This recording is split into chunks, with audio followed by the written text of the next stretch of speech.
was weird. Hello, everybody, and welcome back to the FTL podcast. I forget what episode. Episode 8. This is live with Keith and Ubie, and we have special guest Jim. So let's get our introductions done. So we have the Sitting Shredder, the Finger Callous Calamity, the dubiously delicate Mr. Ubie. How's it going, Ubie? Dubiously delicate. I like that one. Everything about me is dubious usually. It's going pretty good. It's been a couple of weeks since we talked. It's good to see you have gotten things significantly better. Just for people, just for everybody's knowledge, usually when we go to set these up, we pre-stage about 30 minutes before we start, and we're almost always fighting with technical stuff right up until the time he hit live. This guy actually was on top of everything, and we were ready to go like 15 minutes before live today. So everybody just needs to give him a round of applause for that. Yeah, hit that clap button. I appreciate Hit a that, like. Ubie. Click a like just for that. For that reason right there. Click the like button. We were on time, and so we're just chatting it up, doing a little bit of NFL talk. But when I say we have one Mr. Jim from 3JMusic joining us. I've been wanting Jim on the stream for the longest time because I think he has a wonderful channel, really good videos, good reviews, very opinionated, and I tend to agree with a lot of his opinions. And I was like, I need to get this guy on ASAP. So, Jim, welcome to the podcast. Thanks, guys. Thanks for having me. And happy birthday, Keith. I forgot to. I appreciate that. Yesterday, that was my birthday, August 29th. Michael Jackson is the least famous person born on my birthday because the most famous person is Brian from Searching for Tone. He's Happy birthday, Brian. It's funny. I'm sure he's here. 4 years older than me to the day, so it's pretty cool. It's just the coincidences that happen with all that stuff. So many birthdays around. I know like 4 or 5 other people with birthdays this week. So it's pretty cool. So, yeah, one of my friend's partner's birthday was yesterday as well, so you got another one to throw in your pile. Yeah, and I went to a birthday dinner. Like, one of my I freaking look. My birthday dinner. Guess what I had? I had fried chicken because I freaking love fried chicken. So there's nothing wrong with fried chicken. Oh my good pan fried. Who doesn't? Pan fried chicken. There's this place in Kansas City called Stroud's, and they're famous for their fried chicken.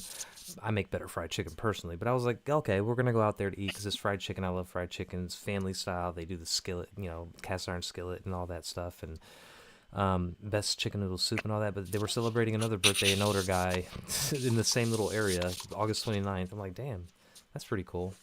Just so many people with birthdays. So, again, appreciate everybody. Thank you, Jim, for joining us, and Ubie once again, because that's my co-host.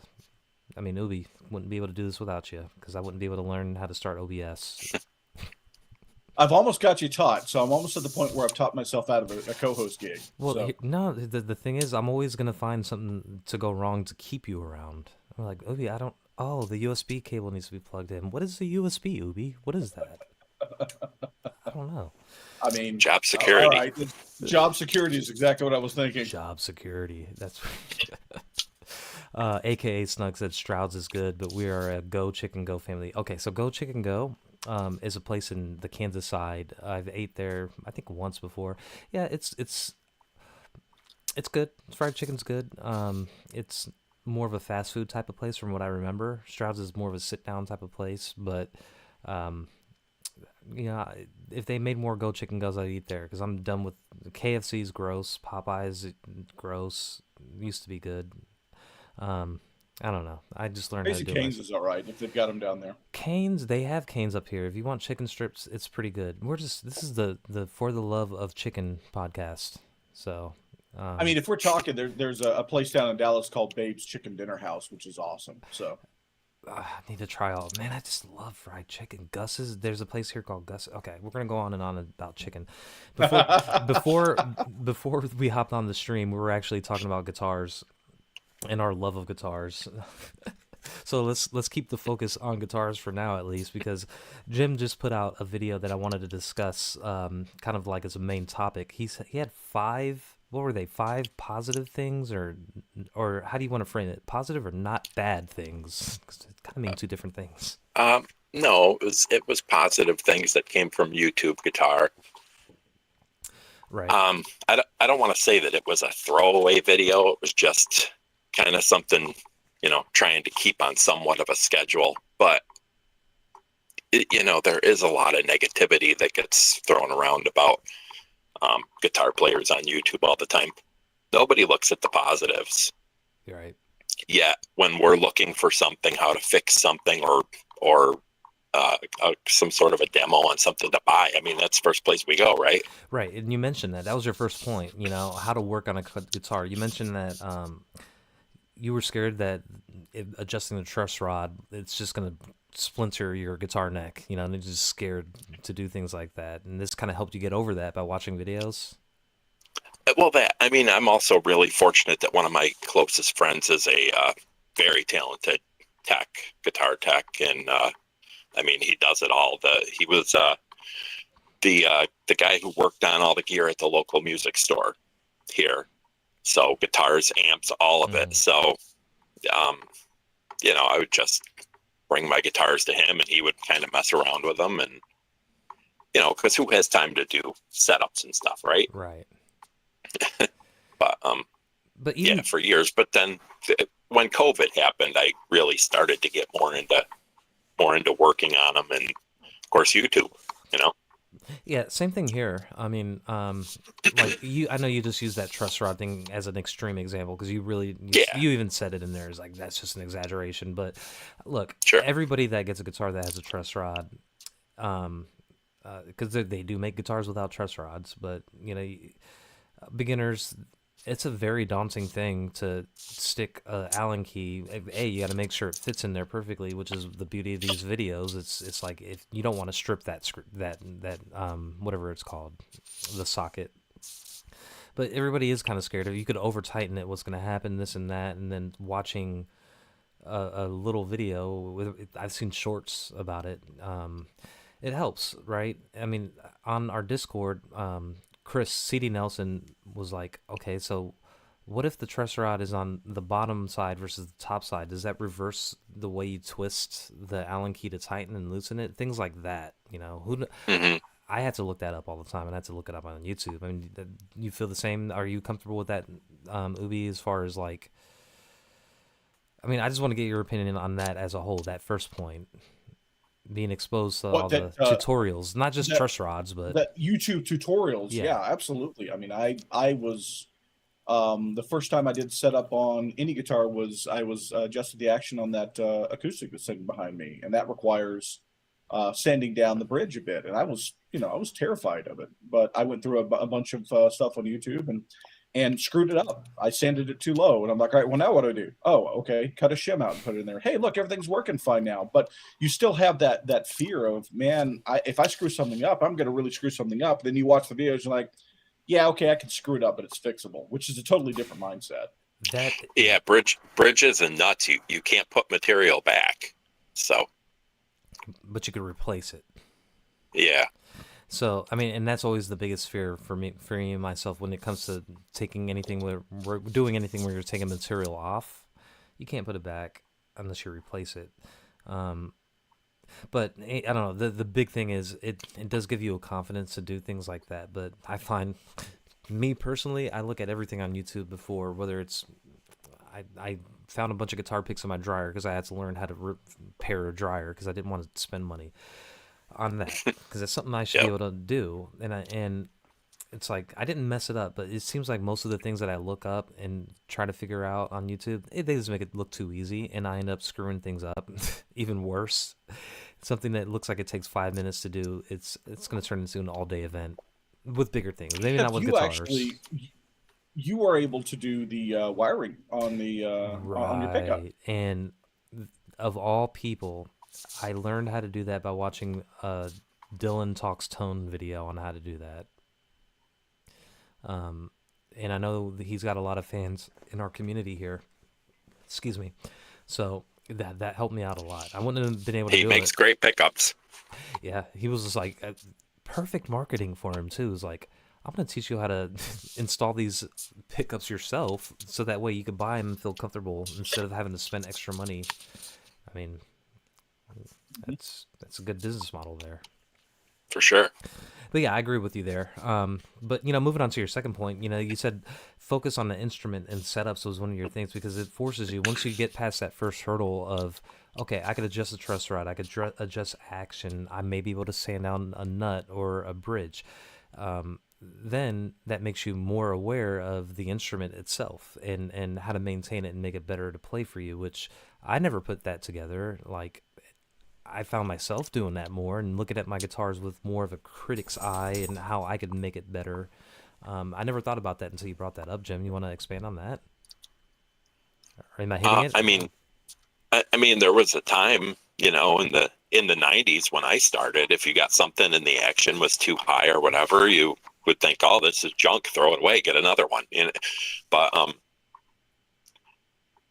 but yeah, I mean, I think I said it in the video: the deep dives and the how-tos and the demos and all of that.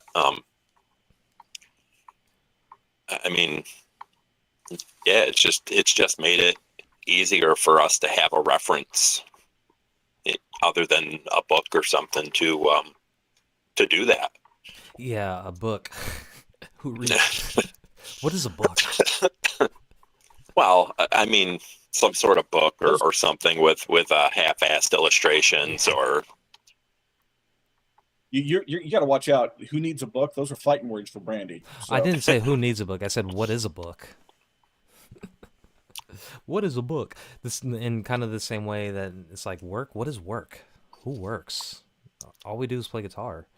But yeah, some things are better with a visual demonstration. Yeah, I think most things. Yeah, some things. Most things I think are for maintenance. Reading things out of books. Look, even when I get stuff on Amazon that I have to put together, you just scan the QR code and it takes you to a YouTube video on how they assemble whatever it is you're putting together now. And I think that's way easier than reading those complicated diagrams. So times are changing. Yeah, that's the world we live in now.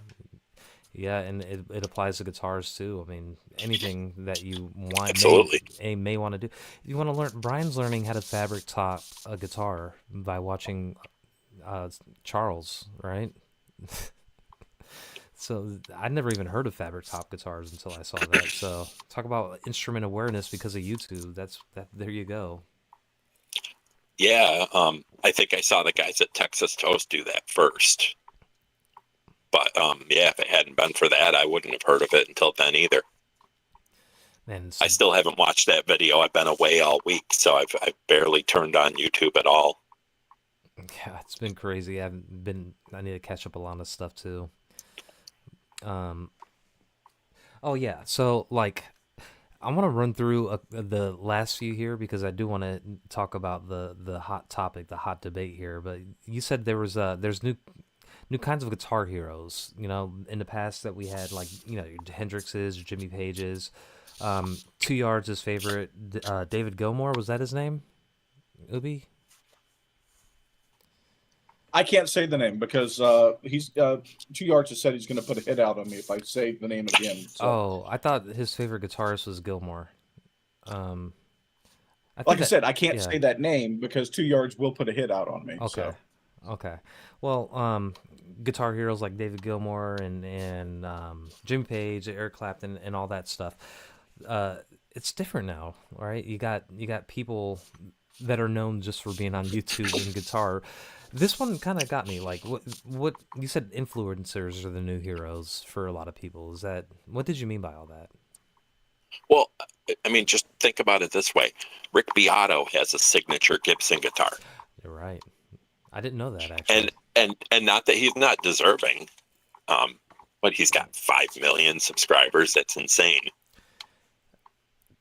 Yeah, 5 million.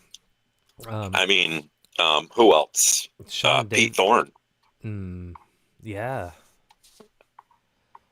So Fluff. I think though with the people who are in the guitar community that you might consider influencers, if it was 15 years ago or 20 years ago, they would still be out there. These are guys who would end up forming the bands that would get picked up on labels and those sort of things. So it's just a transition, I think, from their vehicle for what. Because back then that would be the only way you would do it.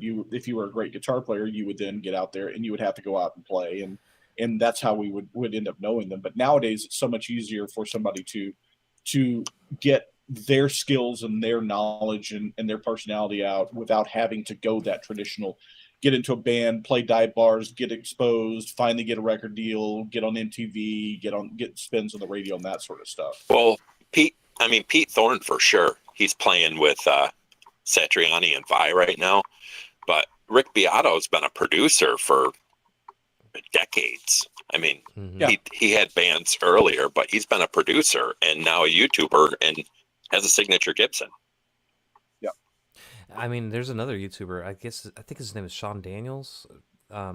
You probably wouldn't follow him because he's more of an acoustic guitar guy. But he is a YouTube influencer purely first and foremost, and he's got a signature Martin. That's my goal. I want a signature Martin. Out of all the guitars, I'll take a signature Martin. I mean, having a signature Martin or a signature Gibson is a far jump from having a signature, I don't know, Firefly or something like that. I mean, not that I'm ragging on Fireflies, I'm not, but the thing is that these are influencers. These aren't band leaders, and there's not people in bands. You know, Rick Beato is a YouTube guy now. As much as he is he's not a producer anymore. He's just a YouTube guy now, which is fine. I like his stuff. I do like his stuff. But I don't know, Ubie. Like, what did you say here? People click on outrage. They don't click on happy. Okay. Well, I'm about to outrage you, Ubie, because what is a show without conflict? Well, that was in response to Chris saying he still complains every other video, and it's really, when we're creating content, if you don't have some sort of conflict, people tend to not want to click on what you've got. Yeah, that sucks. So let's create some conflict. I mean, look, the thing is like the people. I agree with you. I agree with your point about like the people that are famous on YouTube and influencers would, take time back 20, 30 years. Those same people, your point was, would have been in bands and it would have been. I don't know if I necessarily agree with that. I think that just makes me think, first and foremost, how many savants or we had the musical geniuses last time episode. How many of those type of people are out there that were maybe too shy or didn't have the resources to go out and be in a band, but were just amazing players and just didn't have a way to show it to anybody. Now it affords them the opportunity. Well, hey, if I can't play in a band, or if I'm too shy, or if I'm suffering from this or that, then I'm just going to show myself here, and that is another thing. I think Steve Gunner put a thing in the Discord of a guy that I think he was missing like a few fingers on both hands. There was something wrong with him, but the guy he's freaking awesome. He could shred. And would he have been on a stage back in the day? Maybe, but he has the ability to do what he needs to and get a following on YouTube. So it's just a different kind of guitar hero. I mean, yeah. I think there's a combination of both. I think what you said, a lot of these same people would probably be in bands, and to your point too, who gets record deals anymore?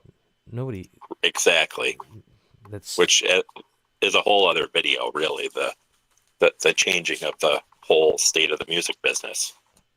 Yeah, and streaming. I mean, that's why Oasis is on tour now again, because they ran out of money, and they're probably assholes to begin with. I mean, I like the band. I really love the band. But yeah, they go on tour. That's the only way they can make money. And traditionally, going on tour is how they make the bulk of their money. But there's no money at all to be had with releasing albums, and there's no record deals anymore that I know of. It sucks. No, not really. I mean, it kind of like I feel like that kind of stuff just completely disincentivizes people to want to pursue. I mean, guitar. Let's just stick with guitar as a means of making money and living off of that solely, because there's always the dream of, we're going to get a record hit and you produce that. But if you don't have that anymore, where's the dream? And then if that dream fades away, what's the point? for a lot of people to even play and pursue it. Well, YouTube offers us the opportunity as an outlet to kind of share that with the world, whether it's teaching, putting out original music, doing what Ubie does, entertains us, and live practicing, and all that kind of stuff. Gear reviews, it's fun. It's just a different mindset that YouTube allows us all. I mean, who would you consider like a guitar hero that doesn't play guitar that well? I mean, not that well. I'm not going to say that, but that's not known for being a virtuosic guitar player. You think of people. I don't know. Does Dylan Talk Tone play guitar on his channels a lot? I don't watch his channel that often. He does. Is he like an amazing, like blow you out of the water, or is he just like a really good player? But I mean, he's not a shredder. right. So You know, he plays bits and pieces, and that's what you have to do a lot. Is you have to, I don't know, fake it for 10 or 15 seconds, or attention spans are short these days. yeah. I mean, I'm thinking of, oh gosh, oh yeah, what's his, Phil McKnight. Like, he even says, he's like, I'm just an average player. But that guy's as famous as they come with YouTube, and a lot of people look up to him, you know? He seems to be a very good player. He seems to be a very good player, and he is a very good player, but he has humility, and he's a humble guy. He's like, oh, I'm just an average player, whatever, and I can only do power chords and this and that. He's way better than he puts it out to be, but... Him, I've probably been watching longer than anyone. So... yeah, Phil McKnight yeah, is good. he's very good. Yeah, he's very good. But he's not known for his guitar playing. He's known for his gear channel, and Right. um, But he, you know, I probably wouldn't have a Kiesel if it wasn't for Phil McKnight. right. I hear nothing but Kiesels coming from that guy. I need to try one out. But no, that's good because Really good. we're gonna get onto some guitar stuff here in a second. You said the other one, forum for every level of guitar player. Can you expand on that one? Yeah, those guys that probably wouldn't be on a stage Okay. or wouldn't have been in the big band in the 80s or the 90s. They have a forum now. You're right. That just loops it back to what I just said. With I guess I skipped. I mean, you always had the dive bar and low stage stuff back in the 80s and 90s, but even that required Sure. a certain level to enter into that level. But with the communities we have in YouTube and like now, that everybody's welcome from the first time you pick the guitar up on, as opposed to now you kind of need to get to a certain level before you can kind of really join in with other folks. So that actually kind of removed that barrier of entry. So that's exactly the kind of thing that you're talking about there. Instead of 50 people seeing you in that dive bar, now YouTube is that dive bar, and 500,000 people can watch you. Mm-hmm. Yeah, I think the coolest thing to me is that I could put out a video and let's say I get 1,000 views on it. I've played shows and I was in bands. I didn't have 1,000 people as an audience. If you put it into perspective that way, then it's like, damn. I'll tell my wife, it's like, how many views did I get this month? I don't have my analytics up. Let's just throw a random number. Let's just say I had 10,000 views on my channel. That could fill up a basketball arena of worth of views. I mean, maybe it's just people seeing, that's a bad analogy, but it's a cool analogy. You had eyes on you, whereas I never would have in the past. So that's a definite positive. But I mean, and that kind of flows into your last point here. You said brand awareness. I was kind of fuzzy on what that one meant towards the end of your video. Well, just like I said, if it wasn't for Phil McKnight, I probably wouldn't have a Kiesel. That's one example. Okay. Let's talk about that because I wanted to talk about guitars in general. Do you want to talk about Kiesels or PRSs? What do you want to do? All of them. Let me start. Let's do the PRS debate because I think we need to get everybody engaged here. I'm gonna make a statement. This is not my opinion. I'm just me playing a role here. I am hoity-toity guitar snob guy, but I'm grungy and I'm wearing jeans that have holes in them and I'm wearing plaid shirts like this and I'm just the coolest guy in the world. PRSs, bro. Those things are for dentists and lawyers. They suck. You suck. The only reason you got it is so you can hang it on your wall and never play it. Fight me. So horrible. Sorry, everybody. Is this for me? This is for you, Jim. I'm just yeah. That's all you, because I wouldn't fight them. It's bullshit. Okay, so you agree with that statement, Ubie? I agree that the price tag matches Okay. that statement. Which price tag? Everything outside of the SC series. Okay, I was So- gonna say, because you could spend 500 or you could spend 15,000. Yeah, everything outside of the SC series is what people think about when you talk about a PRS. You think about in that Santana. light that you just put there. You think about Santana playing smooth with Rob Thomas, that type of PRS. And the common weird thing is that they're so expensive, only doctors and lawyers have it. And I don't know. And that's the stigma it got for the longest time, especially because, I mean, think about the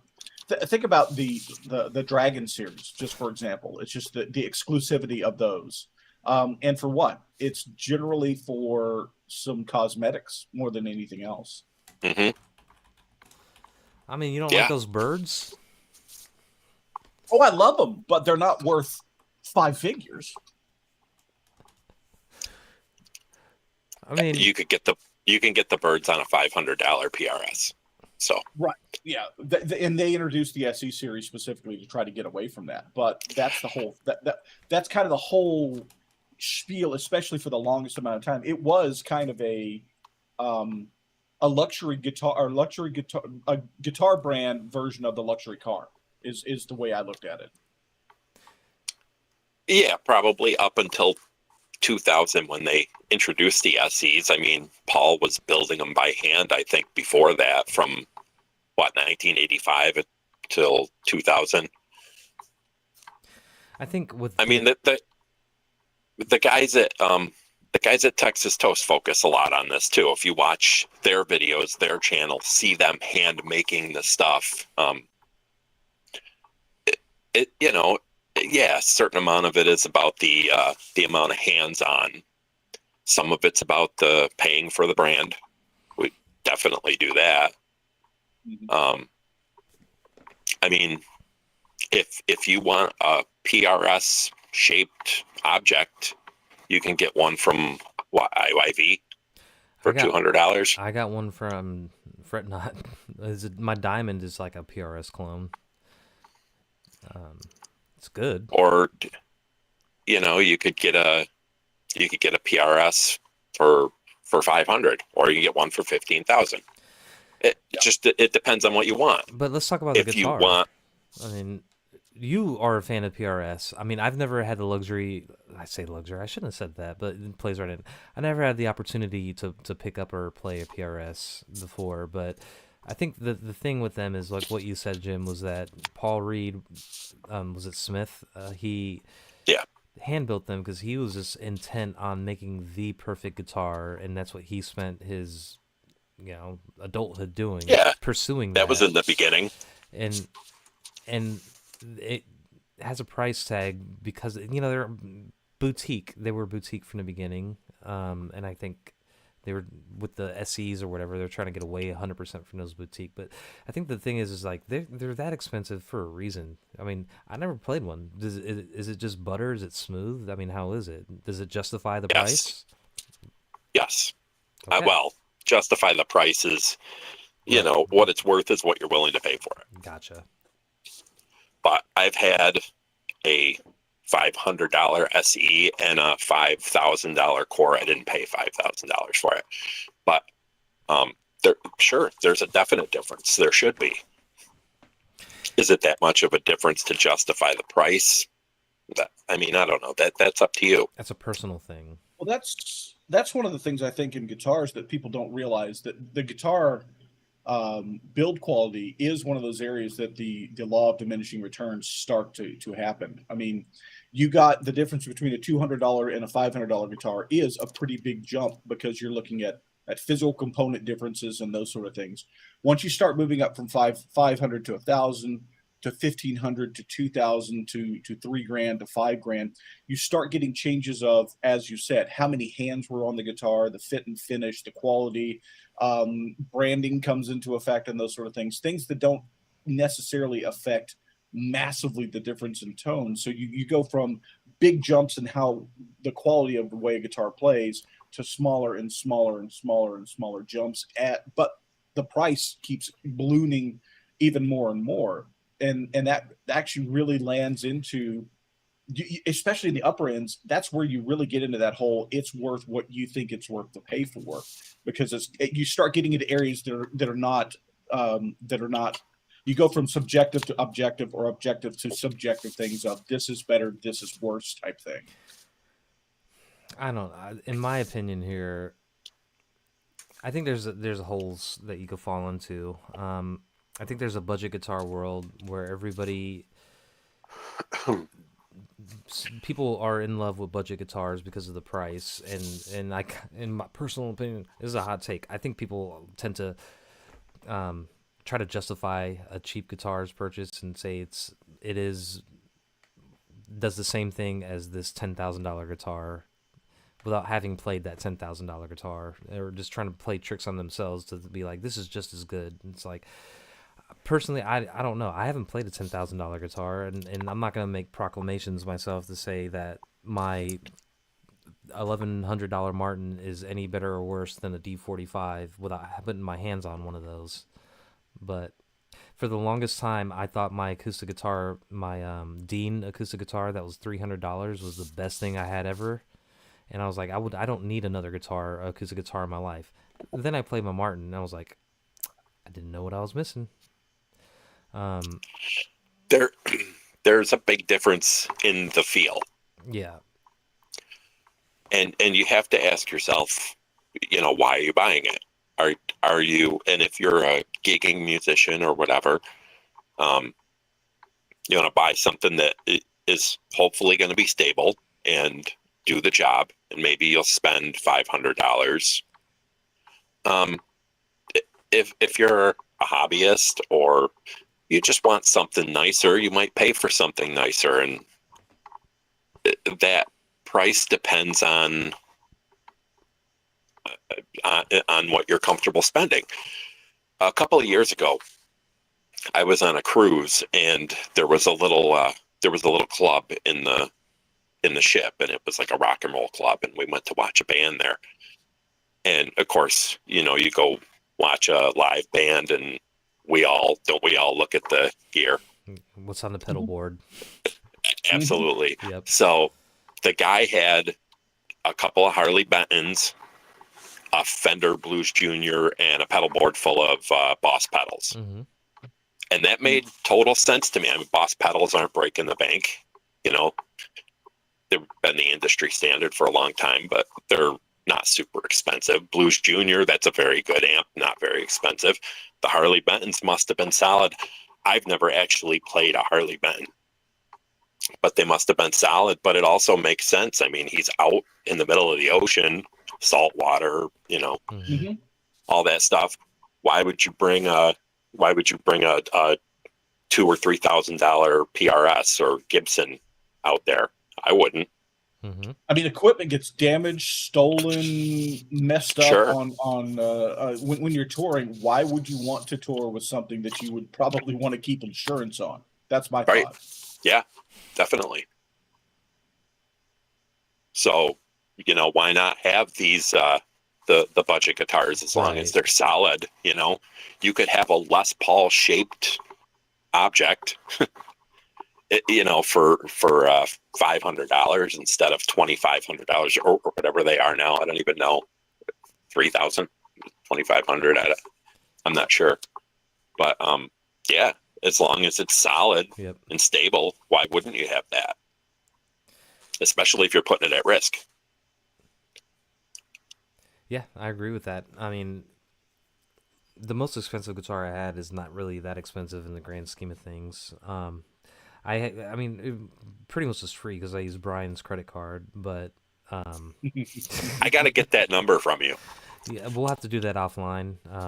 Okay. And then I'll shoot it over to you. He gave me the last four of his socials as well, and we already know his birthday. So, Perfect. but no, I agree with you there. I mean, look, there's been times where I'm like, it's raining outside. I'm not bringing my nice guitar, or it's too hot outside, or it's too sunny. I'm bringing my outside guitar with me that I'm not scared to. Yeah, I bought for $75. You know, there's a time and place for everything. Mm-hmm. I just don't want to like discount. I mean, I played some really nice guitars. I could feel the difference between what I thought was great and then this is all subjective, but what I thought was great, like I said, the cheap stuff is all I ever had, and for the most part, it's what I do. I mean, even my Telecaster is just a $600 made in Mexico Fender. That's a budget as they get, but I freaking love that thing, you know? I had, for 20 years, I played the same guitar. And it was a made in Mexico Fender Strat. Mm-hmm. It was the Fender Squire series. I don't know if you remember those. Those were the some of the first guitars made in Mexico, and they were all Fender parts or Fender bodies and necks with cheaper electronics, I think it was. But yeah, what an amazing guitar! Excuse me. And I'm kind of sorry I sold that off, but that was the jumping off point to where I am now. Right. I mean, because that was my second guitar. Yeah, me too. I mean, my first electric guitar was a Squire, but late '90s from a Strat pack. That's my Stratocaster. But I could tell the neck is a Fender neck, or it's close to it. But I could totally tell the difference between my Telecaster, my Fender, and I have East Coast. I think I forget what's on the neck because I haven't. It's either East Coast or I think East Coast and T's have the same necks, right? It's a giveaway guitar. It's not my guitar. I'm gonna give it away on the channel if I hit 2,000 subs. But I could definitely tell the difference. I prefer the Fender neck, but it's just a familiarity thing, right? That's all I played for 20 years, and I'm more comfortable with it. I can get by with anything, but man, that's what it comes down to, really. I think Chris C.D. Nelson said, I think just as good and just as good for me are two very different takes. That's perfect. That's pretty smart. That's a very smart take. So, just as good for me is the way you have to look at it, because if I could find a $400 guitar that just feels perfect, maybe it sounds perfect. I have one of those. It's just as good for me. It's all I would ever need. I don't need to spend the extra money and buy $10,000 guitar, because what's it going to give me that the one I have isn't, that I already think is great. At the same time, I don't think you should entertain the opportunity to at least pick up the other one, if at least for sake of comparison for yourself. Be like, let me just get this straight in my mind. I love my guitar. I want to see what this is all about before I cast judgment and say that that's way too much money for it. If I play it and I don't like it, I can then say, okay, I was right. I'm happy with what I have, which is the way I feel about my Strat. I mean, it's probably a $75 Stratocaster, but it's got so much money in just parts. It's worth more in parted out and junked, but I'd never get rid of it. But yeah, I mean, price is subjective, right? It's all subjective, yeah. I mean, I think $10,000-$15,000 is ridiculous. It's too much. Yeah, it's too much, because I'm not willing to pay it. But I think, I don't know, 2,000, 3,000, perfectly reasonable. Do you think that when the dentist buys a PRS, that he or she has to explain to their husband and wife or hide it? A PRS for $10,000. The significant others, or if they do, whatever, they're probably gonna be like, "What the hell did you spend $10,000 on a guitar for?" I think if they have $10,000 to spend on a guitar, they probably don't have to hide it. Oh well, I don't know. Maybe. Look, man, more money, more Guess I never really problems. thought about that. More money, more problems. You got to make it up some other way because I don't know. You have to have a good look. We're married. You have to have a spouse that like mine. I was like, I really want this guitar. I'm afraid she might say something like, we need this or that. And I told her, I was like, I want this guitar. And she's like, just go buy it then. Why are you asking me? It's like, all right. Mine is like that too. I super supportive. Couldn't do it without her. Yeah. I was just surprised. I was expecting it was like, we need to fix this or this in the house. It's like, no, I know you're gonna fix this or whatever. But yeah, that's where it comes. No, I just imagine the doctors, dentists, lawyers just getting in arguments. It's like, honey, I need this to unwind from work. You don't understand. I'll save so much money off of therapy and this and that. All I need to do is pay this $10,000 guitar or the alcohol. I've got this mezcal. It was the most expensive. Let's get some Dom Perignon. That's how you do it. You just buy a bottle of Dom Perignon and be like, honey, I got you something and some nice flowers. And it's like, by the way, I got this guitar too. See you later. Just imagine what that'd be like. But yeah, if you want a $5,000 or if you want a $2,500 guitar, ask her for a $5,000 one first. yeah, that and then what is it? Beg for permission? No, what is the saying? Ask for better to apologize than ask for permission or whatever. Easier to ask for forgiveness than permission. That's the way that we look at it.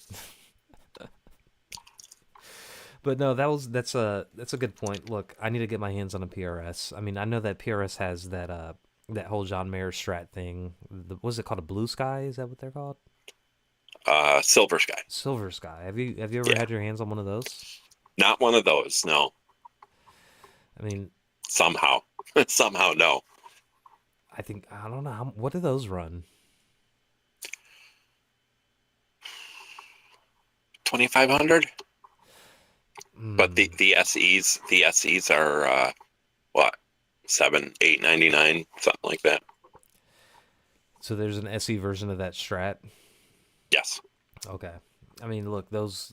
Silver Sky on Sweetwater's running 2,800. 2,800. Man, that's just. Look, I don't. That's a lot of money. I mean, sure. Anything for me. Like a lot of money. Like I had to finance my Martin guitar, which was, like I said, was only I think $1,100. So I had to finance it. It's like I don't have that kind of money laying around. But $10,000 or not 10,000, 2,000 and above is just like I don't know. In this economy, it's like I remember when Fender American Stratocasters were $9.99, and I thought that was just I was never gonna make it anywhere in my life to buy one of those. I don't even know what they're at now. 2,000. Oh yeah. I mean, yeah, but some Epiphones are 1,500. Oh my God! See, Epiphone used to be the cheap brand. Yeah, it's crazy that Epiphone has guitars that are up above 1,000. That's kind of weird. Well, the thing is like it's not cool. I say that in quotes. It's not cool to play a Gibson anymore. It's Dad's guitar. You know, it's cool to play an Epiphone. That's the sentiment around these days. But I don't know. I mean, Gibson is one of those that falls into that same PRS category of like doctor, lawyer.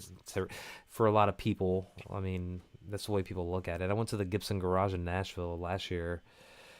I didn't even want to play any of those Les Pauls because, I mean, I'm never going to buy one. And if I touched it, they'd make me buy it because the headstock will fall off. So I don't know. But, you know, we have a few minutes left. I wanted to talk about amp modeling versus, like, I wanted to talk about amplification because I know, Jim, that you are really big into amplification, and you use a lot of plugins and digital stuff, kind of like Ubie as well. So, because I asked you in one of your videos, like, what were you using? Were you using amplification? You're like, Nobody no, uses plugins the way Ubie does. modeling and Wrong is what I'm getting at.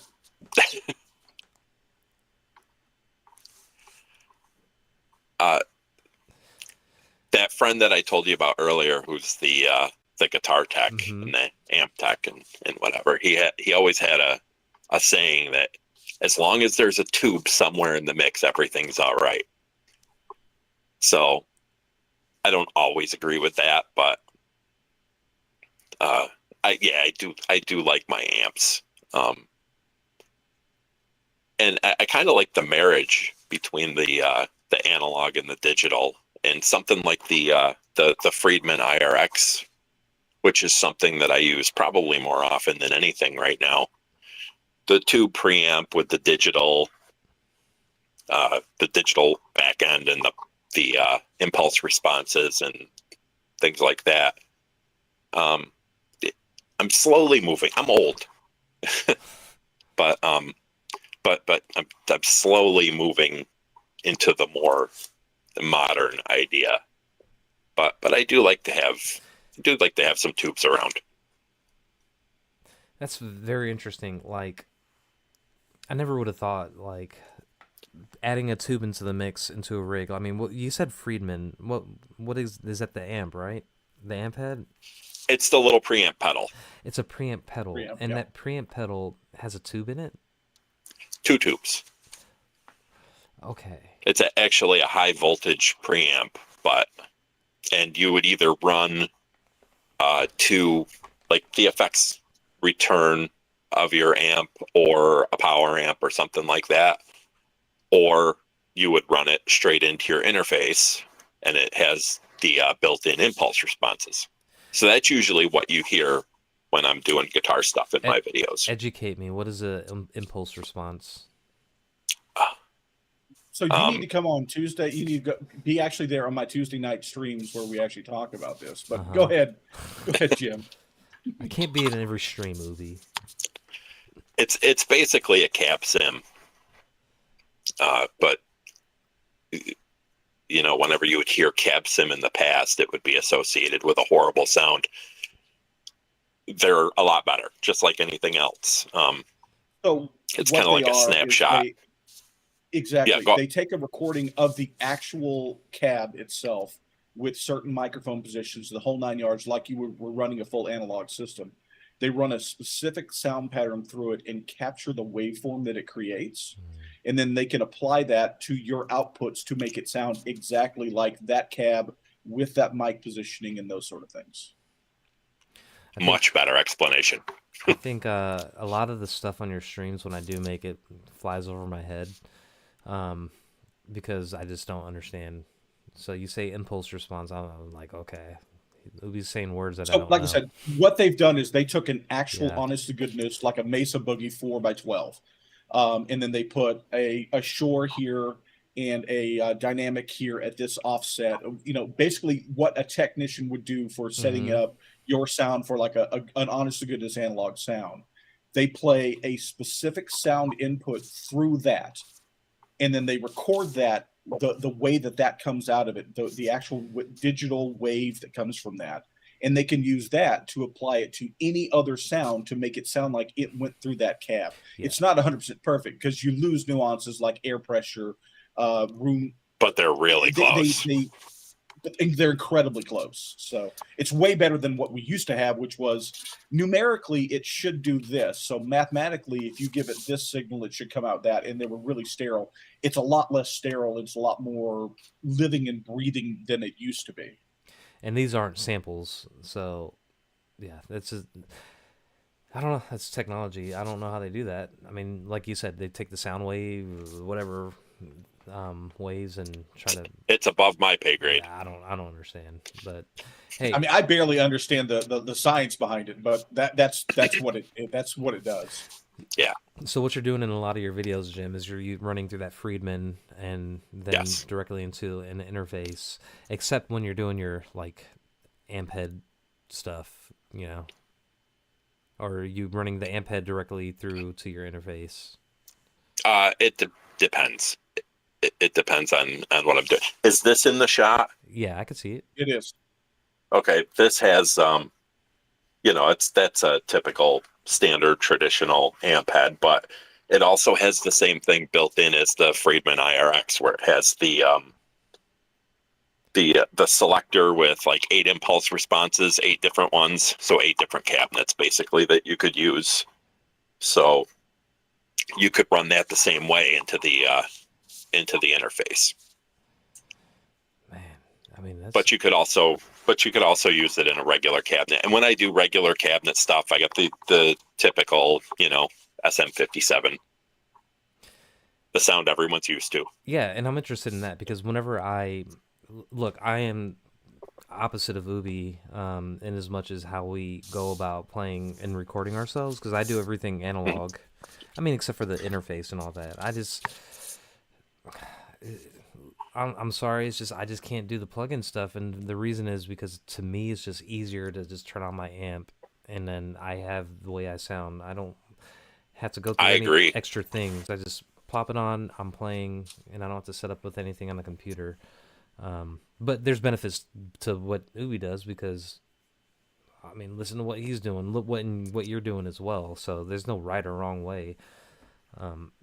But I only use the 157 on my amp for all my videos. And I get comments. I mean, I guess people are used to it. Some people, like, I think it was Ted. He was asking me how my setup was. He was like, I'm assuming that you put your stuff, directly to the interface. You're just DIN. And I'm like, no, that's a 57 that you're hearing right on my tiny little, not tiny, it's a 10-inch speaker, but a Fender Super Champ. Yeah, your videos always sound great. That's a 57, just right closer to the Hmm. edge of the cone, like not right in the middle, but I've gotten pretty decent, and I appreciate that comment, but I gotten decent at mic placement. Is that all you use when you're micing your Cas, just a 57, or do you have a dual mic setup at all, or? I have two 57s. Sometimes I use both, but usually I just use one. Okay. Yeah, it's just amazing. Like, I think I was watching Brad Paisley, like an interview, I forgot with who, and he was like, all I need is a 57. He was like, I'll take this other one, in an ideal world, it's a 57 and some other mic that he has. But he was like, if I only had one, just give me 57. Classic sound. Everybody's familiar with it, and that's what you hear. Probably a 440, I'd bet, Is that a for ribbon the other mic? mic. That's a condenser, yeah. A condenser? Yeah, and then for me, like this one right here, the Lewitt, it's always on in the room too, so it kind of gives me that little room mic kind of thing in addition to the 57 because of the bleed in. I'm not intentionally doing it, but I think it sounds good. I just don't like it in a lot of the videos having the room mic on because it picks up whenever I'm picking the strings, and that sounds horrible. Yeah, yeah. But it just makes it to fit, and I guess some people expect it. It's like, hey, you're using a mic, you're gonna hear that stuff. But my intros, I try to isolate it down to the 57. It's just, We are our own worst critics. yeah, that's true. Um, it's just like the thing that kind of blew me away when I was watching and researching and how to mic amplifiers was how freaking close you put that 57 to the amplifier. Like when I first saw that you just butt it directly against the speaker or the fabric in front of the speaker, Yep. I thought that was freaking nuts. I was like, what kind of sound are you gonna destroy? This is me like 30 years ago almost. I'm like, you're gonna destroy the microphone? Is this how it really supposed to? Yeah, that's how it's supposed to sound. It's just weird because Now, that diaphragm is designed for that. exactly Hmm. it is, but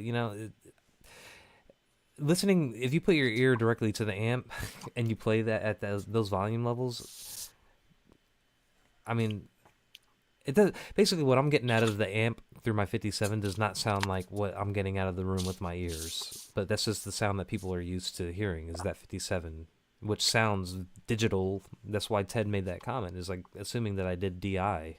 It's just weird how it works. But The old standards are the old standards for a reason. Yeah, I've heard stories about like roadies and stagehands that couldn't find a hammer and they were using 57s as hammers to nail in the stage, and they plop those things back on and they mic up the amp with it. So I'm not recommending for anybody out there to use their 57 as a hammer. No.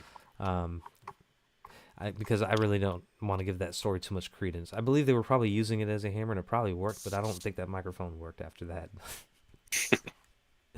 Which, I mean, look, man, I freaking love this stuff. Audio engineering is a thing that you really, I guess you do the audio engineering Ubie through your computer as opposed to moving a physical microphone, because you can move the digital microphone across the front of the. Depending on which cab sim I'm using, yeah, I can change placement of mics and change mics as well. So Yeah, and that's cool because whenever I started playing with GarageBand, I'd like to say when I had my iBook back in like 2002 or 3, I don't think I had that ability to move it. And then eventually I got Logic, and then you could do some of that stuff with some of the plugins. I always thought that was really cool. So, I mean, I don't know. It's just one of those things. There's so many different rabbit holes you can get in with guitar that I'm kind of scared to dip my toe too far into the digital stuff, because I'll probably end up paying for plugins, and I don't want to do that. I know you do a lot of stuff with the free stuff, but I won't be able to resist myself. that's that. And you're in the wrong community for that, because nobody here is going to stop you from buying something new for a guitar. So No, we encourage it. I mean, it's kind of, when you think about it, it's kind of free. We all have Brian. I could open up a new account, like American Express. Funny thing is, Brian's probably not even here. I haven't seen him in the chat. He's not. He's still dealing with the family right now. I will say this though, at the very least, if you do decide that you need to buy some stuff, you can get it from Sweetwater using the affiliate link that. Oh boy, yeah. That you have down. Shill time. I guess this is a perfect time to shill. Yes. So. See, my friends, I'm from the broadcast industry. We call that a segue. That was perfect. Thank you.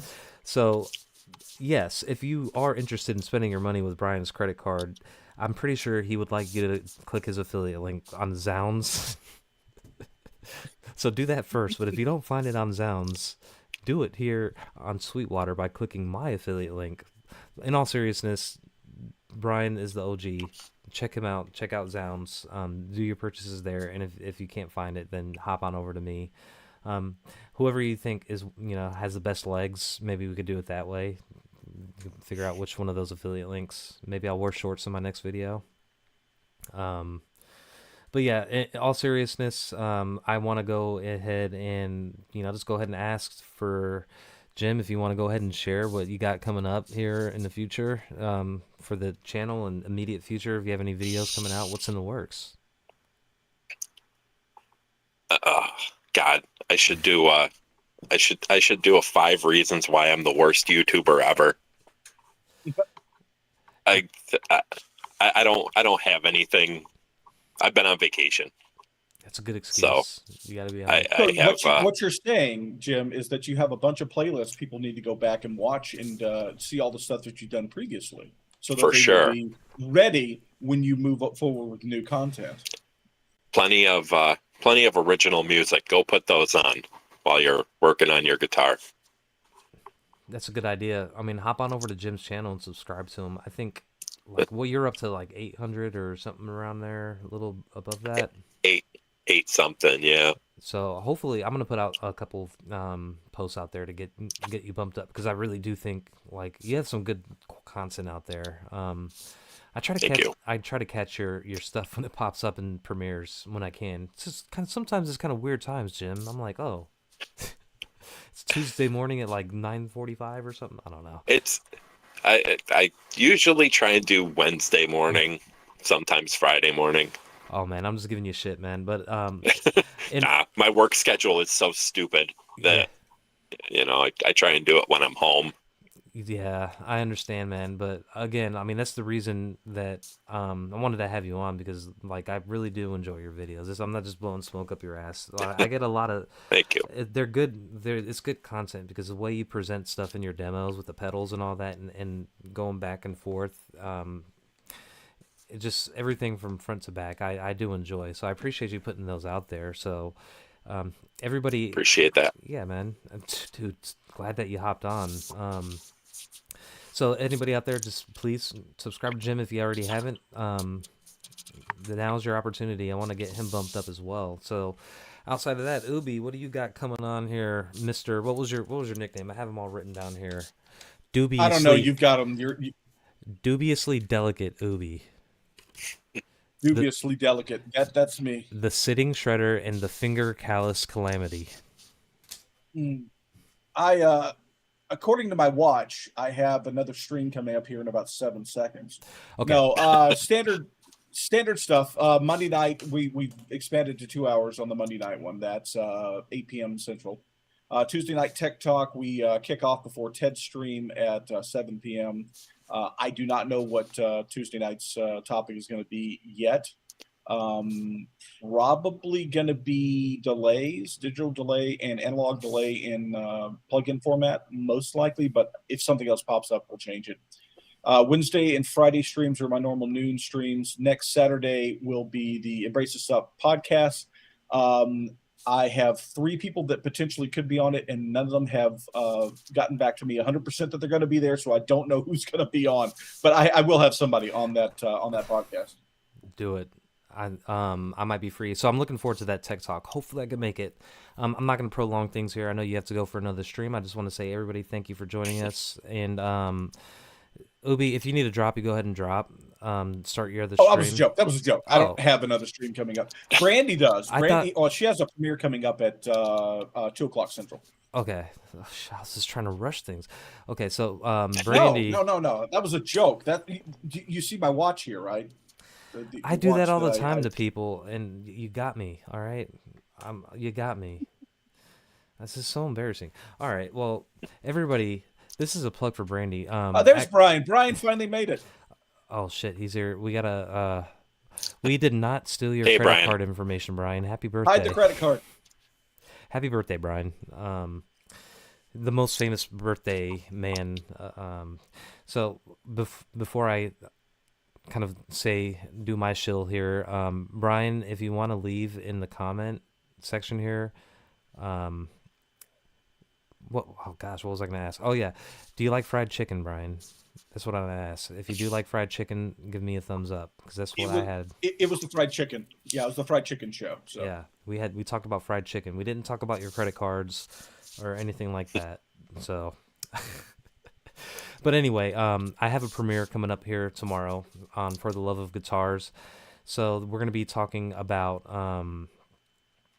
tenths. And another one of 2 Yard's favorite guitar players, John Frusciante, because he loves the Red Hot Chili Peppers. He loves David Gilmour. He loves Bruce Springsteen. I forget who else. But tomorrow's is seriously, I'm using scar tissue from Red Hot Chili Peppers to teach tenths on guitar, so be sure to check it out. That video premieres at 11:30 a.m. Central, and it is only about 7 minutes long, so it's not going to take too much of your time. If you're watching Charles 75N stream, open up a different tab, put mine on in the background, say what's up, and that way you could stay on his stream, because he has really good guests and good stuff there too. I just overlap with it. So grab your Diet Coke, your soft pretzel, and that's too early. I'm taking Ted's lines. That's not copacetic.